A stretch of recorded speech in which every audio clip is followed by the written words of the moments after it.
Please subscribe Tito Manny Vlog.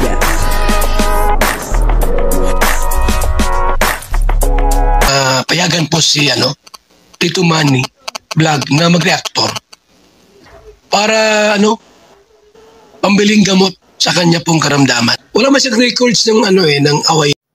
Kalingap Dan, pinagkaguluhan. Grabe, po, talagang sikat na si Kalingap Dan, pinagkakaguluhan. Papanoorin po natin yung video. Siyempre, bibigyan po natin ng konting reaction. Pero bago po yan, ako muna po yung bumabati sa inyo lahat ng magandang umaga, magandang tanghali, at magandang gabi sa inyo lahat, mga kapatid.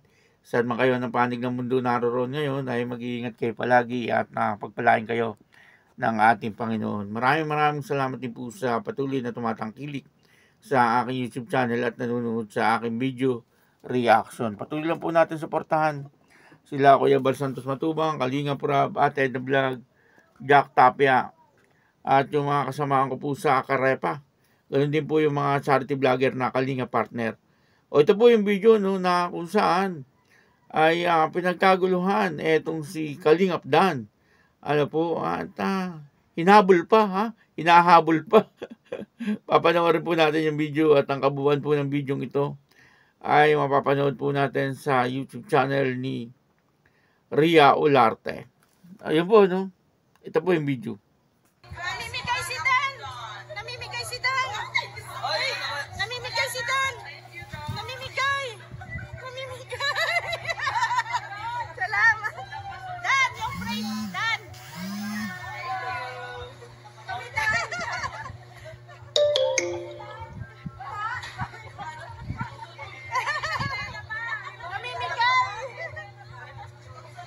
Si Ali pa daw, si Ali! Dan! Yung picture frame mo! Sabi niya, Abon Brooks! Abon! Abon Brooks! Ay, Kuya Brooks, may 20 mil ka na! May 20 ka na, Kuya Brooks! Nakatambay, buti na lang. May isang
Grabe po, no? Pinagkakaguluhan si Kalingap Dan at talagang hinabol pa siya ni Kuya Brooks kasi namimigay po siya ng pera. Ano po, napaka-generous naman talaga ni Kalingap Dan, ano? Masyado po siyang mapagbigay. Ano po, kung ano po yung blessing na natanggap niya ay sinishare din po niya, no, doon sa mga kasama niya. Ano po, karamihan doon ay mga Team Brooks, ano po, yung mga nandun. At yung blessing na nakuha niya po doon sa birthday ni Joy Diwata, ayun, nakita po natin, ano, talagang ipinamimigay niya rin po sa kanyang mga kasamahan. Tigo 1,000, ano, sana all. Sabi nga ni Ria Olarte, nakatambay lang nga daw po doon eh. Bigla po silang nagkaroon ng tigo 1,000. Ano, grabe po si Kalingap Dan, ano, talagang kapag may dumarating po sa kanyang blessing, ay sinishare niya rin po, ano, doon po sa kanyang mga kasamahan, ano po, at makikita po natin dito na talagang si Kalingap Dan ay hindi po makasarili. Ano po, talagang kung ano po ang mga tumarating sa kanya, ayun na nga, ano, pinamimigay niya rin po. At syempre, nagtira rin po siya ng para sa kanya kasi syempre marami din po siyang mga pangangailangan, ano, lalong-lalo na po sa kanyang mga beneficiary. Ano po, syempre, sa mga pabahay po niya, ano, kailangan din po niya ng may pondo po siya. Ano po, kasi hindi naman po lahat ng pabahay o lahat ng tinutulungan po ni Kalingap Dan ay nanggagaling po sa sponsor. Ano, siyempre, karamihan din po niyan ay nanggagaling po sa kanyang sariling bulsa. Ano, kaya siguro etong si Kalingap Dan, makikita po natin, ano, hindi pa po siya makapagpagawa ng sarili niyang bahay.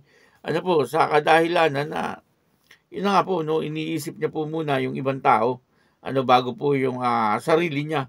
Talagang dito makikita po natin, ano, kung anong klaseng mayroong ugali etong si Kalingap Dan, ano po. At masasabi po natin na talagang si Kalingap Dan ay ayos na ayos, ano po, para kay Joy Diwata. Ano. But, ano, kahit naman po sino, no, ay nagsasabi po na talagang mabuting tao etong si Kalingap Dan, ano. At talagang nakikita po natin na hindi po nito pababayaan si Joy Diwata, ano, at bagay na bagay naman po silang dalawa, ano po, dahil halos po nagkakapareho sila ng kanilang pag-uugali, ano po, parehas na mabait, ano, mapagmahal, matulungin, at marespeto. Ano, lagi ko po sinasabi yan sa aking mga pagre-reaction, ano po, na pagka po pag-uusapan ay yung pag-uugali, ano, ay talagang wala po tayong masasabi, ano po, sa dalawang ito, ano, kay Kalingap Dan sa kay Joy Diwata. Kasi may mga pinagmanahan naman po sila. Ano, itong si Nanay Imelda ay napakabait po, ano, at talagang namana rin ito ni Joy Diwata. At ganoon din po si Kalingap Dan, ano, si Ma'am Gemma ay talagang napakabait, ano po. Ay namana rin po ni Kalingap Dan. Siyempre, ganoon din po kay Kuya Brooks. Nakikita naman po natin na si Kuya Brooks ay mabait din po siya, no. Kaya lang siyempre, minsan kasi pagka po may naririnig si Kuya Brooks na hindi maganda, ano po, lalong-lalo na pagtungkol sa kanyang pamilya, ay talagang medyo nakakapagsalita rin po siya ng hindi maganda. Kaya ayun, ano, dito po nakita po natin na talagang si Kalingap Dan ay napaka mapagbigay. Kahit po kanya na lang, ay talagang ibibigay niya pa rin po sa iba. Ano po, upang sa ganun ay may share niya yung blessing na dumarating po sa kanya. Kaya yun, ano, maraming salamat po sa inyo lahat. At ako po si Tito Manny Vlog na nagsasabing God bless you all. Diyos mabalos.